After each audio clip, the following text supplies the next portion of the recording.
అంటే బ్రతకడం కష్టం. నీకు చాలా సార్లు చెప్పాను నువ్వు ఎక్కువ పని చేయకుండా రెస్ట్ తీసుకో అని, కానీ నువ్వు కూతురు ఆనందం అని చెప్పి నీ ఆరోగ్యం పాడు చేసుకుంటున్నావు. ఇలా అయితే బ్రతకడం కష్టం అయ్యా. నా కూతురి ఆనందం కంటే నాకేది ముఖ్యం కాదు. తనని ఆనందంగా ఉంచడంలోనే నేను ఆనందంగా ఉంటాను. నాన్న త్వరగా రా నాన్న, నాకు బాగా ఆకలేస్తుంది, తొందరగా ఇంటికి వెళ్ళిపోదాం. మరేం పర్లేదు డాక్టర్, నేను చూసుకుంటా.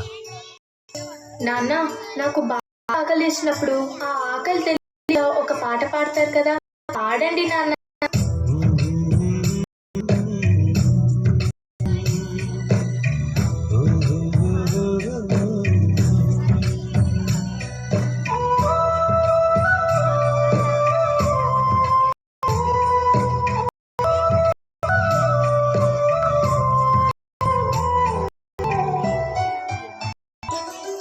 గుమ్మడి గుమ్మడి ఆడిందంటే అమ్మడి, డాడీ కూపిరిలో కూచిపూడి, చిందాడి చిందాడి ఉళ్ళిందంటే చిన్నాడి, మమ్మీ పుల్లో చూడు ఇంత వేడి. నాన్న కాళ్ళు నొప్పొస్తున్నాయి. పొద్దంటే వినదే పగలంతా పాడి, ముద్ద తినదే పరిగెత్తే పైడి లేడి, చిలకల్లే చెవిలో ఎన్నో సున్నాడి, పడుకునే పన్నెండైనా ఏం చెయ్యాలి. గుమ్మాడి గుమ్మాడి ఆడిందంటే అమ్మాడి, డాడీ కూపి మురిసే కూచి. చంద్రయ్య ఎక్కడయ్యా? నా 6 నెలల నుండి అడుగుతున్నాను, ఈ రోజుకి ఇంకా ఇవ్వలేదు. ఇలా అయితే ఉండద్దయ్యా. నా ఇల్లు ఇప్పుడే ఈ ఖాళీ చేసి వెళ్ళిపోండి.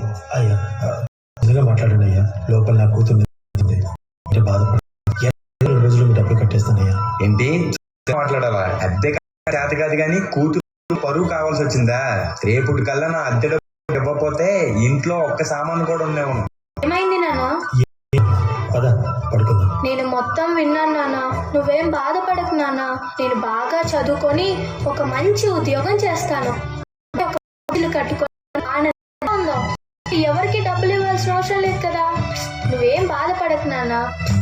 ఎన్నో ఆశలతో చానమ్మ గుండెల్లో,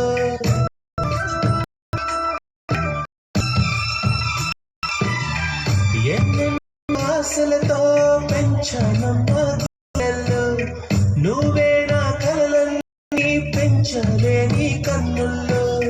నా తల్లివి నువ్వు, నీ తండ్రిని నేను, ఎవరినెవరు లాలిస్తున్నారు. ఏమైంది?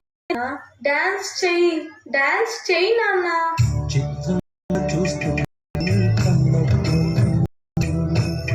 బొంగిందే ఆ చుట్టూ పాలి. నాన్న రేపు నాకు ఢిల్లీలో ఇంటర్వ్యూ ఉంది, అందులో కానీ నేను సెలెక్ట్ అయ్యి జీతం వస్తుంది. ఇక మన కష్టాలన్నీ తీరిపోతాయి, హ్యాపీగా చేయొచ్చు. నీ ప్రశ్న ఎవరు వదులెవరుగా.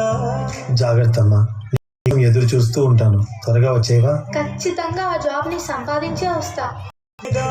నిన్ను తరుముతుంటే అల్లరిగా, మరి నేను వెళ్ళొస్తాను నాన్న, నువ్వు జాగ్రత్తగా ఉండు. ఆగాలో లేదు తెలియదంటే ఎల్లరుగా. ఈ జాబ్ నాకు చాలా అవసరం. మా నాన్న నా కోసం ఎంతో కష్టపడ్డాడు. మా నాన్నని హ్యాపీగా ఉంచాలంటే ఈ జాబ్ నాకు రావాలి. బతుకంటే బడి చదువా అనుకుంటే సులువా.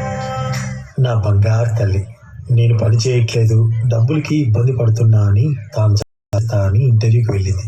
సర్లే, నేను ఇంకా ఎన్ని రోజులు బ్రతుకుతానో కూడా తెలియదు. తనకి జాబ్ వస్తే తనే హ్యాపీగా ఉంటుంది. నా పాపకి జాబ్ వస్తుంది, దేవుడు ఉన్నాడు, జాబ్ ఖచ్చితంగా వస్తుంది. ఖచ్చితంగా.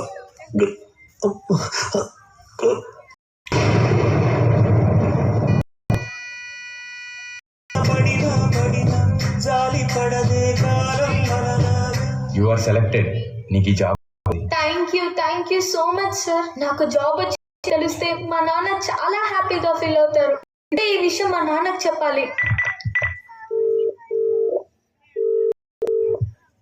ఏంటి నాన్న ఫోన్ చేయట్లేదు? సరేలే, డైరెక్ట్గా వెళ్ళి సర్ప్రైజ్ ఆయన హ్యాపీగా రావటం నేను కళ్ళ చూడాలి. ఒక నిమిషం కూడా